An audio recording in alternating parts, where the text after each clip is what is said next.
Kami dari kelas 9C akan melakukan percobaan, yaitu percobaan es batu, air, dan minyak. Tujuan dari percobaan ini adalah untuk mengetahui peristiwa tenggelam, terapung, melayang dengan menggunakan hukum Archimedes di kehidupan nyata. Hukum Archimedes berbunyi suatu benda yang dicelupkan sebagian atau seluruhnya ke dalam zat cair akan mengalami gaya ke atas yang sama dengan berat zat cair yang dipindahkannya. Hukum ini menjelaskan adanya keterkaitan gaya berat dan gaya ke atas pada suatu benda jika dimasukkan ke dalam air. Akibat adanya gaya angkat ke atas atau gaya apung, tentunya benda yang ada di dalam zat cair beratnya akan mengalami pengurangan. Akibatnya, benda yang diangkat ke dalam air akan terasa lebih ringan jika dibandingkan saat diangkat di darat. Hukum Archimedes mengisyaratkan 3 keadaan, yaitu 1. Terapung. Keadaan ini terjadi saat massa jenis zat cair lebih besar dari massa jenis benda. 2. Tenggelam. Keadaan ini terjadi ketika massa jenis zat cair lebih kecil dari massa jenis benda. 3. Melayang. Keadaan ini terjadi ketika massa jenis zat cair sama dengan massa jenis benda.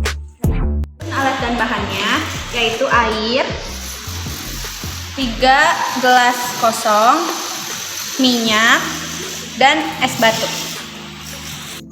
3 gelas kosong. Kan gelas pertama dengan air.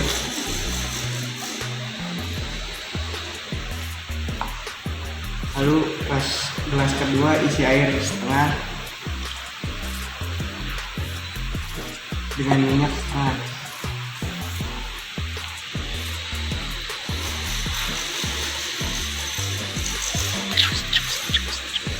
Lalu yang ketiga isi gelas ketiga dengan minyak.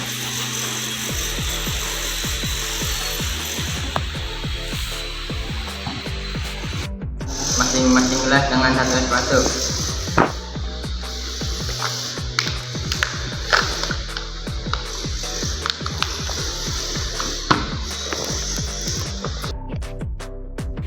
Di gelas pertama es batunya melayang, di gelas kedua es batunya juga melayang, sedangkan di gelas ketiga es batunya tenggelam.